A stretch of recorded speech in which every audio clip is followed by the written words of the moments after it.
Donald Trump reached Washington DC and might be meeting Joe Biden. By now, I have made the video.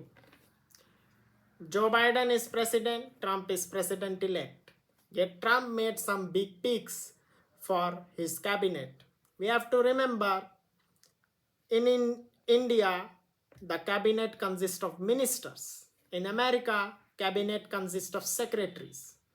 The key difference is 2 points. First is, in India, once minister is appointed, he does not face scrutiny from the legislator.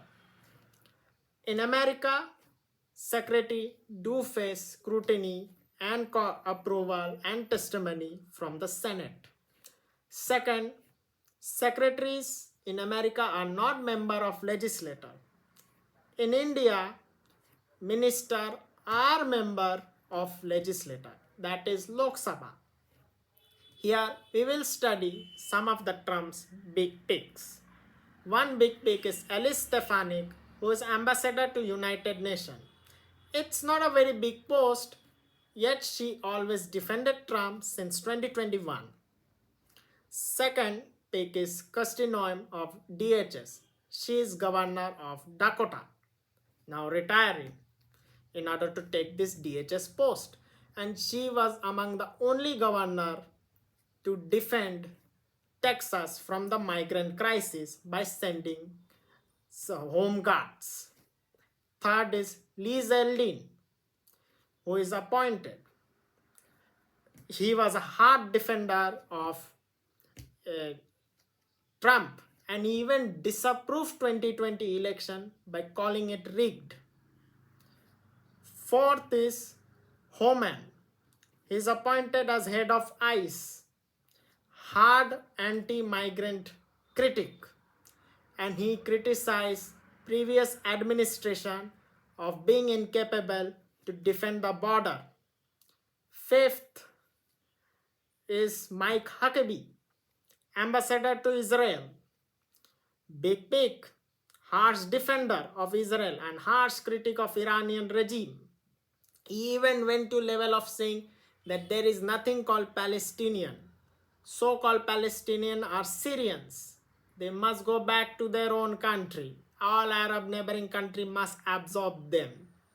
These are so far moderate to good picks. Mix of both neocons and non-neocons. Yet there is one pick, which is the biggest of all. That is Elon Musk and Vivek Ramaswamy. They have been appointed to lead Doge department. What is Doge department?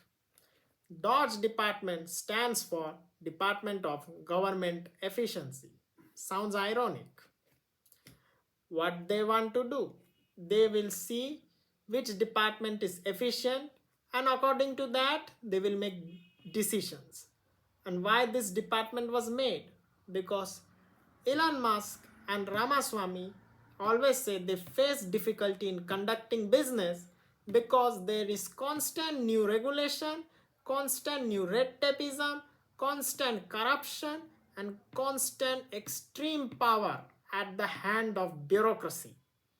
Bureaucracy is only expanding, it's not at all retracting, and bureaucracy is getting abusive towards the businessman. Elon Musk wants to lead the space mission beyond the planet Earth.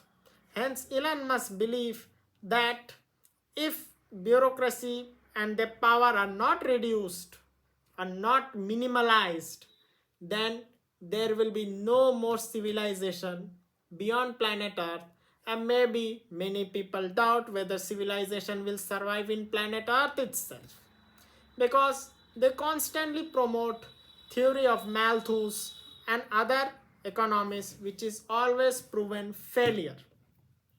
These two economists are hardcore libertarian. We have to remember both Ramaswamy and Elon Musk are legal migrants. Elon Musk migrated from South Africa with his Canadian mother in 90s to escape racial tension. And Ramaswamy, son of Tamil migrant in Kerala, moved to US to achieve prosperity, to achieve his American dream. Later, Elon Musk also came to US. They constantly face harassment and bullying from the state, both at federal and the state level in United States.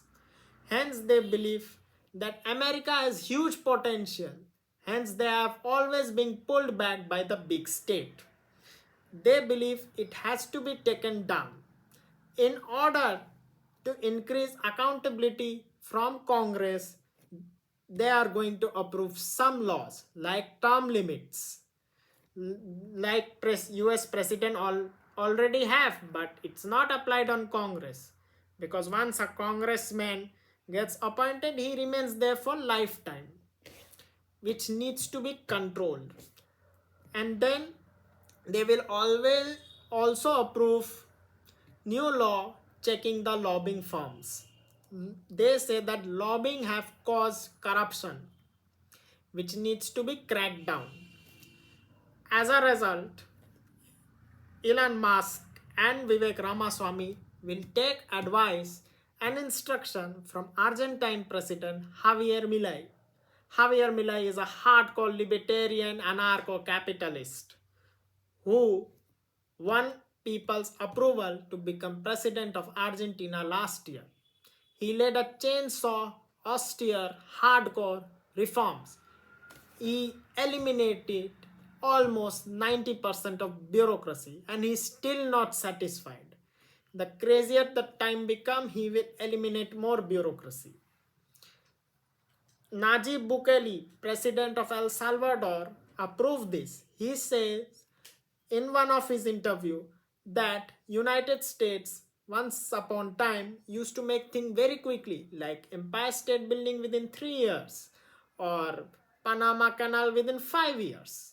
But now Californian bullet train, which is going on since 1990s, make half a mile track a year costing billions of dollars.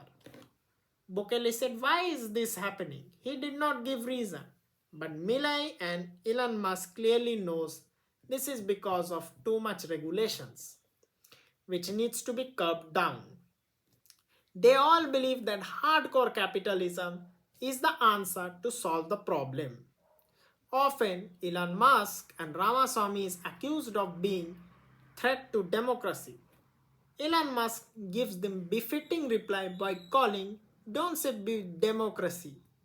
These opposition, in name of democracy, actually want to defend bureaucracy, which is in fact, ironically, very anti-democratic and wants to eliminate democracy. They say that it is bureaucracy who stifle freedom, who stifle everything. We as Asians, Indian, feel very sad when United States was collapsing. United States used to be a great nation 2 centuries ago. Despite having a few thousand people in 70s, 80s, it increased to millions by the end of 19th century and beginning of 20th century. Almost to the level of European population and even beating them. Only competing the population of Russian Empire. Now Russia. Russia is only country other than United States which has the huge number of white population. Though they are not considered white by European countries. And United States had a great economic model which European did not have. European used to run on mercantilist system. United States true capitalism. But unfortunately, as the United States grew and time passed, bureaucracy increased and power of mercantilism began to increase in United States. And thus, the great age of United States began to end in 1910s. Slowly and surely, through infiltration, through lobbying, through corruption, through bad activity and so on. And hence we Asians who used to see America as a beacon of hope started getting hopeless. But since the Trump victory, entire Asia, entire Africa, entire Latin America, everywhere people are literally happy. People are saying great thing happened. Yet European Union, which still to some extent is mentally old, bankrupted, run through propaganda, mercantile system is triggered. We will see the great American age. Hopefully European populist may change the system soon, and Europe also start taking steps learned from United States and Latin America.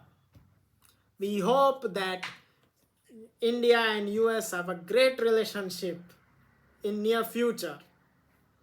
We hope we stand together in difficult time. We Asian, despite have past bad relation with United States till 80s, 90s, even 2010 and early 2020, hope for a great relation with United States in future. Thank you. And of course, one point, let freedom prevail. If you do like the video, do press like button. Do subscribe to my channel. Do comment and do share our video. To your loved one, Namaste.